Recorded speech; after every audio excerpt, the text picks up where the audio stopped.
अभिनंदन।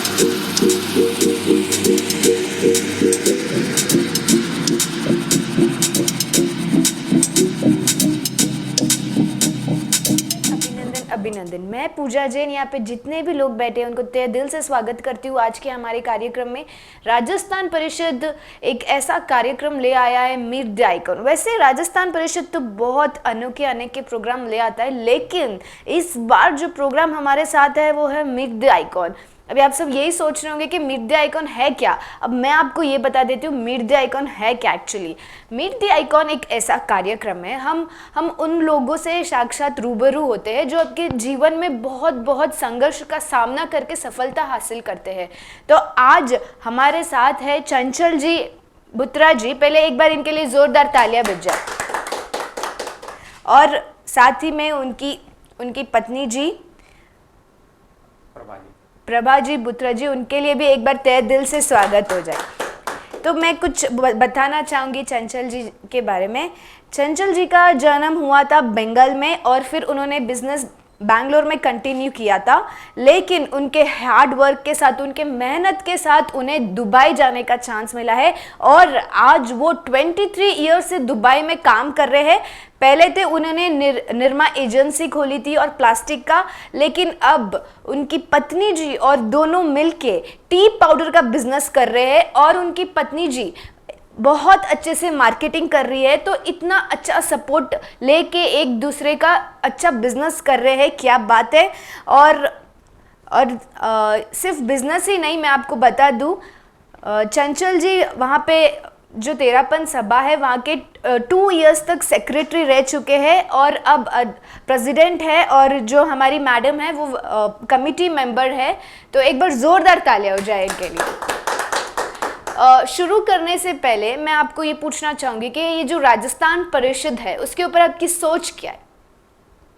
नहीं, बहुत अच्छी संस्था है, बहुत कॉमन प्लेटफॉर्म है। हम लोग जो राजस्थान के मेंबर भी रहे हुए हैं। मेंबर तो था ही मैं तो, और कॉमन प्लेटफॉर्म है। यहाँ पर बेंगलोर इतना बड़ा शहर है, यहाँ पर मिलना जुलना डिफ़िकल्ट होते जा रहा है, ट्रैफिक का इशू है और है। पर ये लोग जब भी प्रोग्राम करते हैं तो हम लोग सब लोग वहाँ पहुँच जाते हैं, सबका इंटरेक्शन आपस में होता है, खाने पीने का भी बहुत आनंद लेते हैं। जब हम थे तो इनका एक फिक्स मेनू होता था, वो बादाम की कतली जरूर बनती थी। तो हम लोग तो थोड़ा मजाक के सेंस में बोलते थे, राजस्थान परिषद नहीं बोलते, कतली परिषद में जा रहे हैं।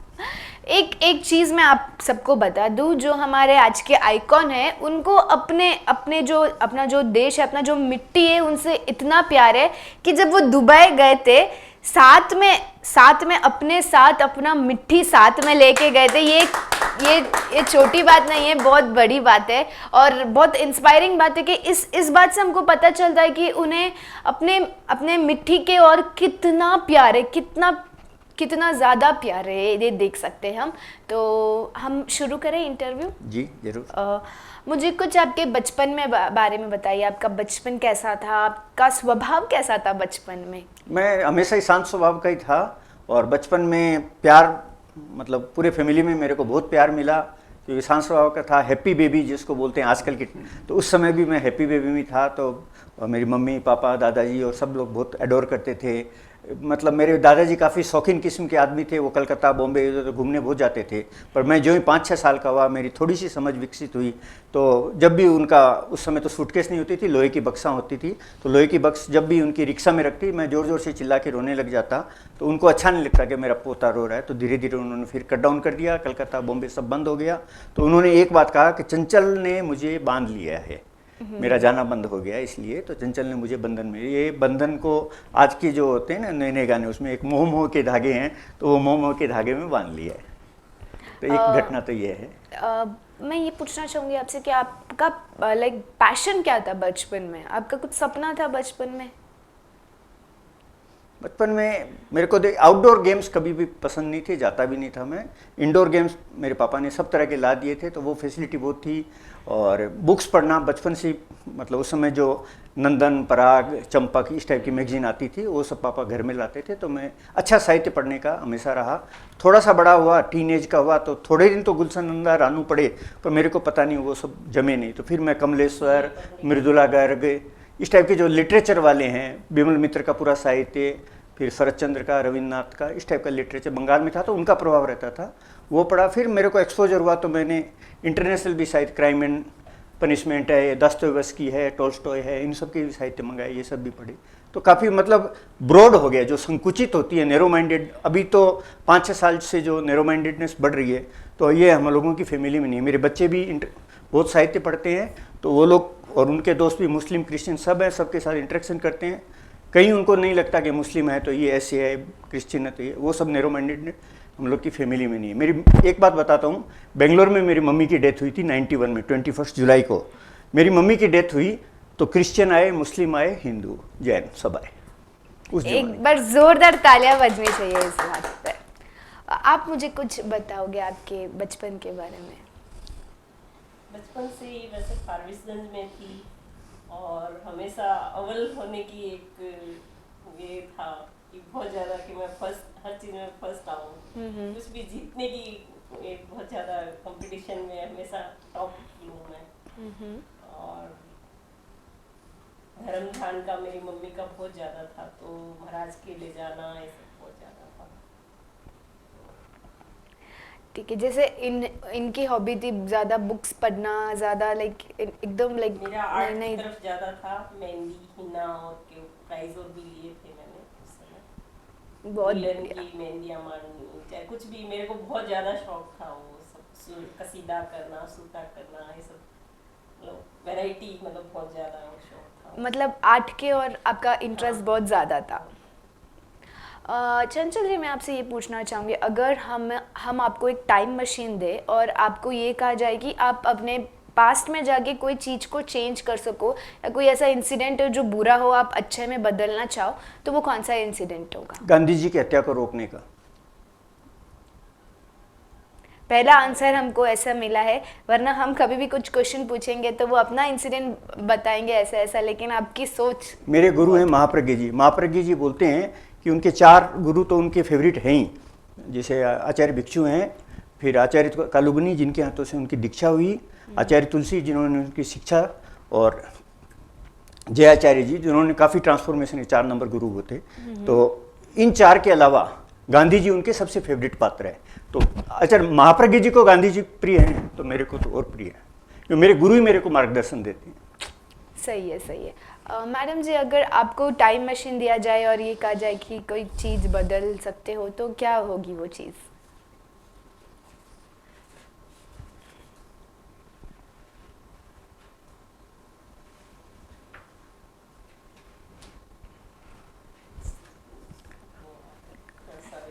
It's okay, no problem. Chanchal ji, मैं आपसे ये पूछना चाहूँगी, फर्स्ट आपने बिजनेस बेंगलुरु में किया, फिर दुबई में अपना इतना एक्सपैंड किया, अच्छी मार्केटिंग हुई, इसके पीछे आपके परिवार का कितना योगदान था? देखिए, मेरे पूरे लाइफ में अगर देखें तो मेरे पापा का और मेरे वाइफ प्रभा का सबसे ज़्यादा योगदान मेरी लाइफ में रहा है हमेशा। अर्थ मतलब सपोर्ट सिस्टम बोल सकते हैं आप। और इनका तो सबसे ज़्यादा योगदान रहा कि जो वहाँ पर जो ये इमारत में एक फाउंडेशन होता है, first floor, second floor, third floor होता है, वो जो भी बना है दुबई में वो टोटल प्रभा का है। हम लोग केयर टेकर हैं, उस चीज़ को हम लोग मेंटेन करके अभी तक चला रहे हैं। एक एक कस्टमर जो बना हुआ है अभी भी वो सब प्रभा को याद करते हैं। अब तो वो नहीं जाती 10-12 साल से, पर सब बोलते हैं वो मैडम का है, मैडम का है, ऐसे करके। आती नहीं है, कभी मिलाओ, मैडम अच्छा से है ना, ऐसे करके। तो इनका सबसे ज़्यादा योगदान रहा है वहाँ के बिजनेस के हिसाब से। जो हम अभी लग्जरी वहाँ पर दुबई में लग्जरियस लाइफ है, बहुत ज़्यादा लग्जरियस है। यहाँ पर वो कंपेयर सोच भी नहीं सकते कि ऐसा टाइप का होता होगा जो भी हम लोग वहाँ पर कर रहे हैं। अभी हम लोग कोई फॉरेन टूर करते हैं तो मैं समझता हूँ इसका ही किया हुआ है, हम लोग उसको उपभोग कर रहे हैं। और एक चीज़ और बता देता हूँ, अगर मेरे पर कहीं पर कोई भी तरह से समाज की तरफ से, परिवार की तरफ से या कहीं भी कोई अटैक करता है तो ये मेरे लिए लेफ्ट राइट सेंटर कवच होकर खड़ी हो जाती है। क्या मतलब ऐसा उसको करती है कि उस आदमी की हिम्मत नहीं होती है तो वापस मेरी तरफ कुछ, मतलब वो मेरे को प्रोटेस्ट करने की जरूरत ही नहीं, ये एकदम आके उसको, और उसको भी लेफ्ट राइट सेंटर ऐसा समझाती है, वो फिर जिंदगी में फिर नहीं सोचता है कि चंचल की तरफ बोले, नहीं, प्रभा उसके पास कवच होके खड़ी है। एक दूसरा इंसिडेंट बनाता हूँ, यहाँ पर विजयनगर आरपीसी लेआउट में उस समय ज्योतिष में बहुत ज़्यादा था, अब तो उतना नहीं है। तो मेरी कुंडली लेके गया मैं, और उस समय हम लोग की फाइनेंशियल पोजीशन बहुत ज़्यादा ख़राब थी, लॉस काफ़ी हो गया था। तो कुंडली लेके गया तो वो आदमी जो था वो चेहरे भी नहीं देखता था, हाथ भी नहीं देखता था, वो केवल कुंडली देखता था। तमिल आदमी था, एकदम अंधेरा कमरा था, उसके वहाँ पर एक ट्यूब रहता था, बस उसमें ऐसे ऐसे करके वो देखते रहता था। देख के बोला तुम्हारे वाइफ का नाम क्या है? मैंने बोला प्रभा बोत्रा। बोला यू आर रॉन्ग, मेरी वाइफ का नाम है। वो बोलता यू आर रॉन्ग, लेकिन her name starts from D. मेरा बचपन का तब मैं बोला ठीक है, हम जाके पूछूंगा तब पता चलेगा मेरे को। मेरी नानी ने प्रभा रखा था, तो फिर वो प्रभा मतलब प्रचलित नेम जो है प्रभाव हाँ, हो गया। तब वो मैं बोला घर पे जाके पूछूंगा मैं तो। और फिर वो बोला कि तुम लोग जो अभी तक ज़मीन के नीचे नहीं गए हो, तो ये प्रभा है वो तुमको पकड़ के ऊपर रखी हुई है, नहीं तो तुम लोग दलदल में फंस जाते। तो तुम्हारा जो सपोर्ट सिस्टम है या फाइनेंशियल जो भी चीज़ है, वो प्रभा के कारण तुम्हारे पूरे परिवार में एक व्यक्ति ऐसा है जो तुमको नीचे नहीं जाने दे, वो तुमको पकड़ के रखी हुई है। क्या बात है, इतना इतना सपोर्ट मिलता है। नहीं, वो मामा ने कहा, वो बोल रहा हूँ मैं कोट अनकोट कर रहा हूँ, मैं अपनी तरफ से कुछ भी नहीं जोड़ रहा हूँ, ये बात उन्होंने कही। फिर मैं घर पे आके बोला कि तुमने इतने दिनों तक ये बात क्यों छिपाई कि तुम डी से हो टी से नहीं? तो कहाँ, तो प्रभा तो पुराना सा नाम है, बहुत 2500 साल पुराना है। मैं तो फिर डिम्पल रखता ना, डिम्पल को पाड़ी के दे। जैसे आपको ये सब आइडिया कहाँ से आया है कि मुझे भी बिजनेस करना है, मुझे मार्केटिंग करना है? आपको किसने इंस्पायर किया इस सब चीज़ों के लिए? पता नहीं, मतलब अनलिमिटेड हिम्मत आई थी उस समय। कैसे आया ये तो नहीं मैं एक्सप्लेन कर रही हूँ, लेकिन बहुत ज़्यादा, मतलब रात को भी मैं सोते समय भी यही सोचती थी कि इस पार्टी से बात करना है, आज इससे कमिट किया है, आज इससे कमिट किया है, लिखती रहती थी पेपर में। कुछ भी किसी से पेमेंट आना है तो वो लिखती रहती थी। कितने डूबे हुए पेमेंट थे वो भी मैंने बहुत सारे निकाले थे, बहुत सारा। उस समय पोजीशन, मतलब थोड़ी सिचुएशन थी गड़बड़। धीरे धीरे पार्टियां बनती गई और धीरे धीरे आगे बढ़ते गए। इनका सपोर्ट बिना मैं कुछ भी नहीं कर सकती थी, क्योंकि ये ले जाते मुझे खड़ा करते थे, तो यही खड़े करते थे वहाँ ले जाके, क्योंकि मैं ड्राइविंग नहीं जानती थी। अभी कुछ दिनों पहले ही दुर्गा पूजा गई है, तो इसके आपको 2 हाथ तो दिखाई दे रहे हैं, 8 हाथ जो है दिखाई नहीं दे रहे। उस समय इसके 10 हाथ थे। उस 10 हाथ जैसे काम करते हैं वैसे काम किया उस समय, वो जो 3 साल का पीरियड है कह सकता हूँ। और सब मेरे पापा भी बोलते कि तुम्हें क्या दुर्गा घुस गई है, क्या तुम इतना मेहनत कर रही हो?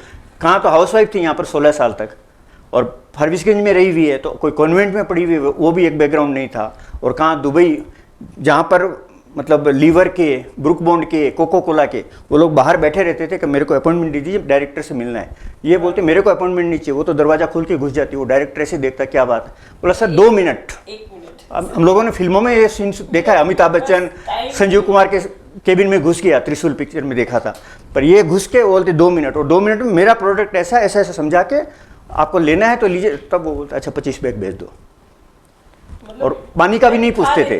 मेरी जो चीज थी, मैं सिर्फ 2 मिनट्स दीजिए आप, और ज्यादा नहीं लूंगी आपका टाइम, आप बिजी है मुझे मालूम है। और मैं बैग खोल के अपनी सब चीजें दिखा देती थी, ये प्रोडक्ट है, ये प्राइस है, और हमारी खुद की कंपनी है इंडिया में भी, तो आप देख।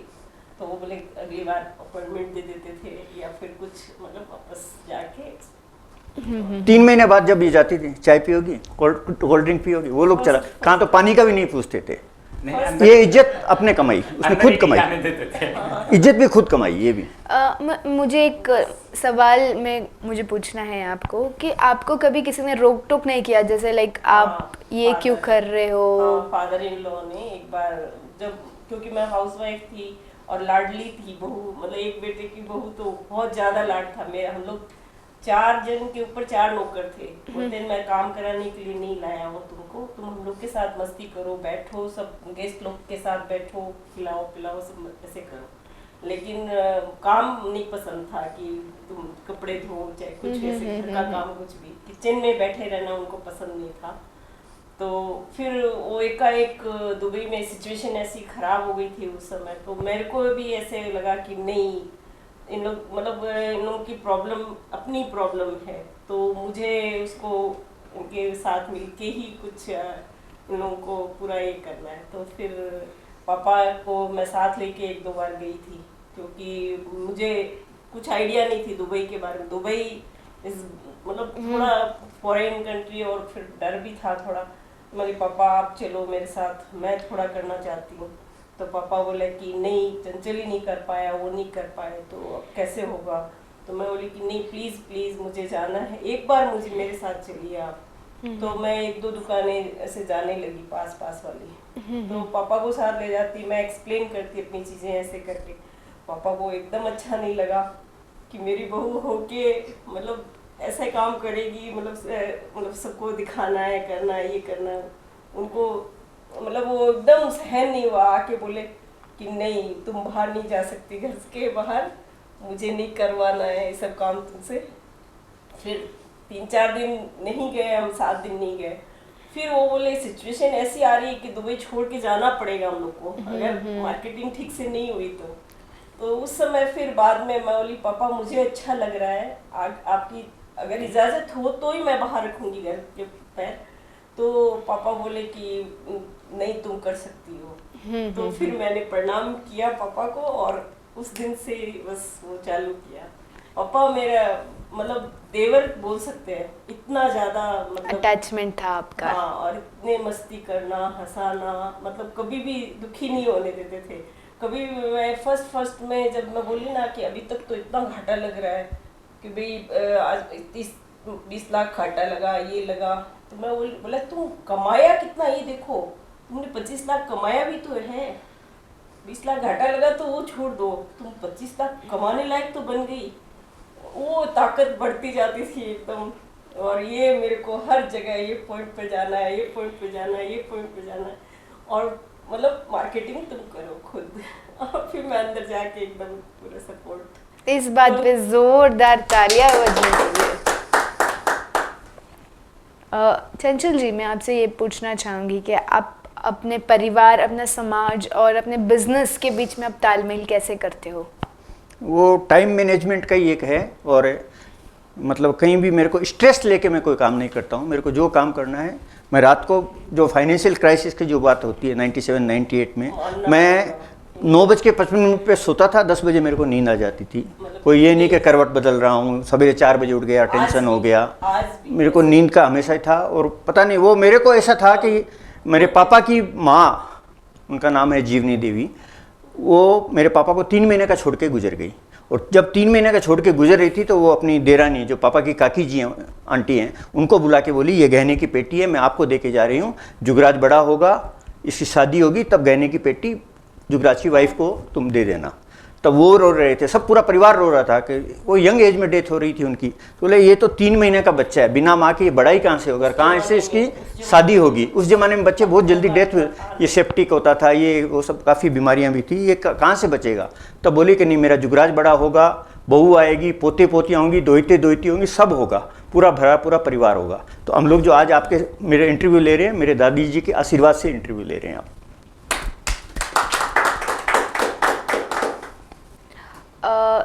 अपने इतना ये लाइक जीवन में इतना संघर्ष देखा है, बहुत सारी मुश्किलें देखी है, उस वक्त आपको इंस्पायर कौन करता था कि आपको किससे से सीखने मिलता था? सीखने को देखिए, मेरे को इतनी स्पिरिचुअल बुक्स पढ़ ली ना मैंने, और लिटरेचर पढ़ लिया, तो मेरे को लगता था कि कहीं ना कहीं कोई ताकतें हैं जो आसमान से, जो आदमी अच्छा करता है या सत्य के साथ चलता है, हिंसा नहीं करता है, अहिंसा को सपोर्ट करता है। मैं फेसबुक में भी अहिंसा के सपोर्ट के पोस्ट ज़्यादा लगाता हूँ। निंदा चुगली जो करता है मेरे को वो पसंद नहीं है, न उनके साथ मैं उठ के धीरे से खिसक जाता हूँ। कहीं भी ऐसी होती अपने, कुछ लोग तो धर्म संघ की, गुरुदेव की निंदा करते हैं, मेरे को पसंद नहीं आता है, ये मेरे सिस्टम में नहीं है। और कोई भी तरह की निंदा चुगली और वो तो नेगेटिव वाइब्स कभी भी मेरे नहीं आते थे। तो मेरे को ऐसा लगता था कि नहीं, आदमी को कम से कम, आज तो गुरुदेव का प्रवचन इसी सब्जेक्ट पे था, आपने तो नहीं सुना होगा। उनका यही था कि लक्ष्मी आके बोली कि मैं जा रही हूँ, बोला जाओ। दूसरे दिन सत्य की देवी आके बोली मैं जाना, तुमको तो मैं नहीं जाने दूँ, तुमको पकड़ के रखूँगा। दूसरे दिन लक्ष्मी वापस आई कि मैं भी रहूँगी, क्योंकि तुम सत्य को पकड़ के रखोगी तो मैं जा ही नहीं सकती। तो ये मेरा विश्वास था कि नहीं, पैसा ऊपर नीचे हो सकता है। मैंने तो सबका देखा है, इंदिरा गांधी का देखा है पतन, राजीव गांधी का पतन देखा है, फिर राइस, तो सब वो लोग जैसे चले गए, तो हम लोग तो क्या है, एकदम कॉमन आदमी। पर जो सच्चाई के साथ रहता है उसका कहीं ना कहीं, ठीक है, टाइम लग सकता है। क्योंकि अभी का ये जो बोलते हैं, हम लोगों में बोलते हैं पांचवा आ रहा है, या हिंदू में बोलते हैं कलयुग, तो कलयुग में ये ताकतें थोड़ी ज़्यादा उभर के आती है, बड़ी होती है, जो नफरत की ताकतें हैं। पर अल्टीमेटली सत्य की विजय होती है। सत्य परेशान होता है, पराजित कभी भी नहीं होता।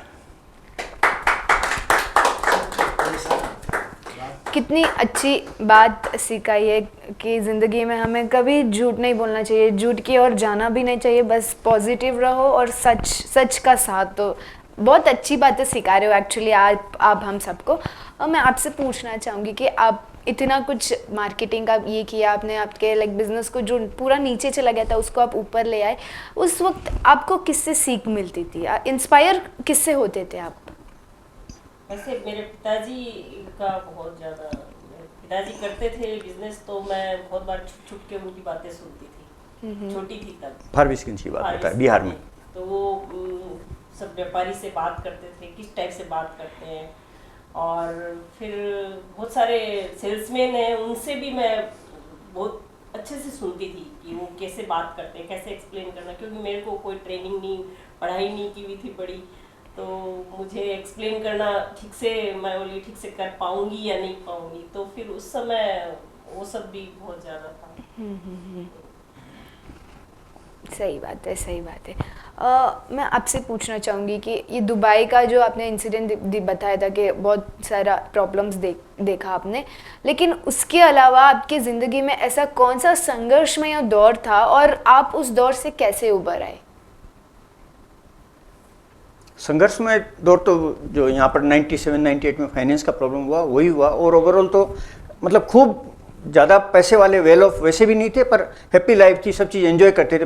जो हम लोगों के पड़ोसी थे हम लोग के यहाँ पर, वो हम लोग के राजस्थान सरदार शहर के ही हैं, ये लोग जानते हैं, रतन लाल जी डागा हैं, तो वो बोलते थे कि करोड़पति तो हम लोगों ने कलकत्ता में, बॉम्बे में बहुत देखे, पर जुगराज जी बोथरा का जैसा कालजा, मेरे पिताजी का नाम है, और जैसा इनका मतलब रहने का लाइफ स्टाइल है, उनको भी पता था कि फाइनेंशियल खूब नहीं है, पर जो एंजॉय करते हैं हर हफ्ता, मतलब मैं यहाँ रहता था तो मतलब फ्राइडे शाम को निकल जाते थे, संडे शाम को आते थे हम लोग, कभी चिकमंगलूर चले गए, कभी कहीं चले गए, कहीं कुर्ग चले गए, कभी होगेनिकल फॉल्स चले गए, मतलब ऐसे प्रोग्राम ही रहता था कि आगे कहाँ जाना है, आगे कहाँ है, हर हफ्ता। तो मतलब जो लाइफ को जीना है, एंजॉय करना, घर में भी मतलब प्रभा को इतना परेशान क्या बोलूँगा, मतलब ले जाते, विंडसर मैनर में ले गए। उस समय 82 में pizza first time pizza festival लगा विंडसर मैनर में, हम लोग गए। उस समय पिज़्ज़ा इतना पॉपुलर नहीं था, कोई पिज़्ज़ा का दुकान नहीं था, वहाँ पर जाके पिज़्ज़ा खाया तो 60 रुपये का था। उस ज़माने में 60 रुपये का पिज़्ज़ा बहुत महंगा होता था 82 पे, आप करेंसी का कन्वर्सन देखेंगे। घर आए, बोले कि कैसा लगा, बोला बढ़िया लगा। उसके बाद पहला संडे आया, कहीं कोई ट्रेनिंग नहीं, कुछ नहीं, बेस खुद बनाया, पिज़्ज़ा खुद बनाया। पापा आज पिज़्ज़ा बनाया, कैसे बनाया? मैंने बना लिया। बोले कैसे सीखा? बोला बस वहाँ खाया, उससे सीख लिया। तो बोले अब से तो मेरे को बहुत ये चार्म हो गया, अब तो तुमको हर बार मैं नए नए थाई ये सब रेस्टोरेंट में ले जाऊंगा, एक बार ले जाऊंगा, बस खर्चा है मेरा, एक बार का इन्वेस्टमेंट है, बाद में रिटर्न तो तुम्हारे यहाँ से आएगा। क्या बात है, क्या बात है। और इसके हाथ का खाना जो खाया है आज तक कोई नहीं भूला, इतना कह सकता हूँ। जो खाया है, मतलब जो 15,000 करोड़ रुपए से ऊपर की पार्टी है कैलकाटा में, एक है वो आए, वो बोले जो प्रभाजी खाना बताए अमेजिंग, ऐसा खाना हम लोग स्विट्जरलैंड, अमेरिका या कहीं बड़े बड़े रेस्टोरेंट लंदन में गए हैं, प्रभाजी के हाथ की एक एक चीज़ में जो टेस्ट है। और वो मतलब जैन धर्म के स्कॉलर हैं, डॉक्टर मंजू नाटा उनका नाम है, जैन स्कॉलर प्रोजेक्ट के वो हेड हैं। वो बोलते हैं इसका एक ही कारण है कि बनाते समय इनके मन में रहता है कि जो गेस्ट आ रहा है उसके लिए इनके भाव इंग्रेडिएंट महत्व नहीं, इनके भाव बहुत बढ़िया होते हैं, तभी ये चीज़ें इतनी बढ़िया बनती हैं। क्या बात है, तभी तो हमें भी टेस्ट करना पड़ेगा। आइए दुबई, वेलकम। चंचल जी, आज यह प्रोग्राम पूरा विश्व देख रहा है, यूट्यूब के माध्यम से पूरा विश्व देख रहा है, तो आप आज की युवा पीढ़ी को क्या संदेश देना चाहेंगे? एक तो कभी भी निगेटिव थिंकिंग नहीं आनी चाहिए, कभी भी मन में, कभी भी कुछ भी घटना घट सकती है, आपको हो सकता है फुटपाथ पे भी जाके सोना पड़े, तब भी सोचना चाहिए कि ये भी बीत जाएगा। ये महाप्रज्ञ जी का सूत्र दिया हुआ है, ये भी बीत जाएगा। जब एकदम हाई पोजीशन में पहुंच जाएं कि भाई आप 15,000 20,000 करोड़ की पार्टी हैं, तब भी सोच लीजिए ये भी बीत जाएगा। कभी न कभी आप वहाँ से डाउन ही जाएंगे, और 20,000 से हो सकता है 2 लाख करोड़ नहीं भी जाएँ, तो उस समय भी आप अहंकार को मत लाइए। जब एकदम नीचे हीन, तो ये आगम का एक वाक्य है, नो हीने नो अरित्ते, न तो हीन भाव ना लाओ, न अतिरिक्त भाव ना लाओ। बहुत बढ़िया। आप कुछ संदेश देना चाहोगे आज के युवाओं का? आपने इतनी हिम्मत आप में है, तो कुछ हिम्मत हमें भी दिखाइए, हमको दिखाइए कि हम कैसे इतनी हिम्मत लाए हमें। मैं तो एक ही बोलूँगी कि कोई भी काम करना है, कोई भी काम, मतलब फुल अटेंशन दो, फोकस करो उस चीज़ पे, प्लानिंग करो अपना कि मुझे यहाँ टारगेट बना लो कि यहाँ ऐसे ऐसे करना है, मुझे कहाँ तक जाना है, आपको उसका टारगेट बनाओ और उसके हिसाब से प्लानिंग करो, अच्छे से प्लानिंग करो कि मेरे को वहाँ तक जाना है, तो उसकी प्लानिंग पूरी की पूरी होनी चाहिए अच्छे से। तो भैया आज ही बोल वापस जैसे हमने देखा कि आपने इतनी हिम्मत दिखाई, आपके जब परिवार इतना प्रॉब्लम में था, आप में ये जो हिम्मत है, ये हिम्मत कैसे आई? और प्लीज़ हमें भी बताइए कि हम ऐसे अपने में ऐसी हिम्मत कैसे लाए? मैं तो सबसे यही कहना चाहूंगी कि कोई भी टारगेट बनाए जहां उसको जाना है, कि मैं कोई भी फील्ड हो, चाहे अब यंग की अपनी अपनी चॉइस होती है, तो कोई भी चॉइस हो तो उसका प्लान करे कि मेरे को यहाँ ये चीज़ करनी है और ऐसे ऐसे करनी, और एकदम नीचे से चालू करे। ऐसे नहीं कि मैं फर्स्ट से ही जंप करूँ, तो उसमें क्या बड़े धक्का देने वाले बहुत जन मिल जाएंगे, लेकिन जब नीचे से स्टार्ट बेस अगर बन गया अच्छा सा, तो लोग अपने आप आते हैं आपके पास और आपको पूछेंगे ही पूछेंगे, और आगे आगे धीरे धीरे आप और अपना करना चाहें तो कर सकते। एक बार जोरदार तालियां बजाइए। एक बात मैं और कहना चाहूँगा, कमल जी ने कहा कि पूरा विश्व यूट्यूब के माध्यम से देख रहा है, तो मैं आज की युवा पीढ़ी के लिए एक संदेश देना चाहूँगा। सबके छोटे छोटे बच्चे होते हैं और युवा पीढ़ी में आपस में इतनी ज़्यादा हस्बैंड वाइफ में इतना डिमांडिंग हो गया आजकल का सोसाइटी के, बाहर जाना है, शॉपिंग करना है, रेस्टोरेंट जाना है, कुछ नहीं हुआ, फ्रस्ट्रेशन आता है, स्ट्रेस आता है, वो गुस्सा जो है वो छोटे बच्चे पे निकालते हैं। जो 2 साल का भी नहीं हुआ है, वो बोल भी नहीं सकता है, वो अभी एक्सप्रेस नहीं कर सकता, उसकी गलती भी नहीं होती है, उसको थप्पड़ मार देते हैं, उसके कान पकड़ के उसके हिप्स पे चूंटी बोलते हैं। ये बच्चे का मैंने देखा है 2 किलो 3 किलो वजन 2 दिन में घट जाता है। 2-3 किलो वजन ऐसे नहीं घट सकता है। वो बच्चा कहीं ना कहीं इफेक्टेड होता है, साइकोलॉजिकली होता है। और एज ए कर्मवाद मैं बोलता हूँ, जब भी आप बच्चे को थप्पड़ मार रहे हैं, उसका कान पकड़ रहे हैं, आपके बिजनेस में कहीं ना कहीं नुकसान होगा, डेफिनेटली होगा। आपका कार का एक्सीडेंट, स्कूटर का एक्सीडेंट हो सकता है, आपके बच्चे का स्कूटर का एक्सीडेंट हो सकता है। प्लीज़ इस चीज़ से बचिए। किसी भी तरह अपनी जो पुण्याई है वो अर्जित करिए, पुण्याई को घटाइए मत। बहुत अच्छी बातें सीखी आपसे, बहुत कुछ सीखने मिला है, इतना कुछ हम सीख रहे हैं, जो भी ये आपका प्रोग्राम देख रहे हैं वो सब कुछ सीख रहे हैं।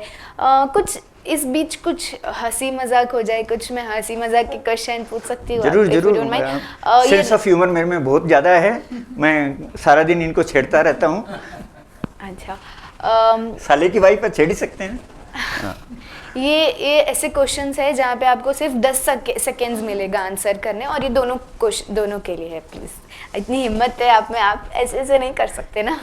अब मुझे ये बताइए, आप प्यार से आपके पत्नी जी को क्या बुलाते हो? मुनकी।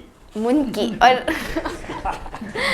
आप? एक्चुअल में ये नाम इसका बचपन का है, जो हम लोग दिया करते थे। बहुत छोटी थी तब ये, हम इनको मुनकी के नाम से ही बुलाते थे।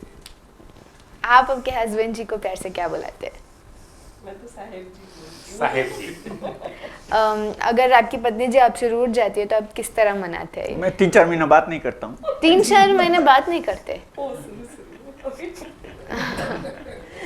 4 महीना कभी नहीं हुआ। तो कितना महीना हो गया? 15 दिन हो जाते थे। और आप कैसे मनाते हैं इन्हें, अगर ये गुस्सा हो जाए तो? मैं तो हिल जाती थी अंदर से पूरा, कब ये हाँ भरे मेरी तरफ आ जाए, कब आ जाए। मैं कंट्रोल करती रहती थी, लेकिन फिर धीरे धीरे करते करते बाद में थोड़ी छोटी छोटी बातें करके। आपकी फेवरेट हीरोइन कौन है? मधुबाला। आपके फेवरेट हीरो कौन है?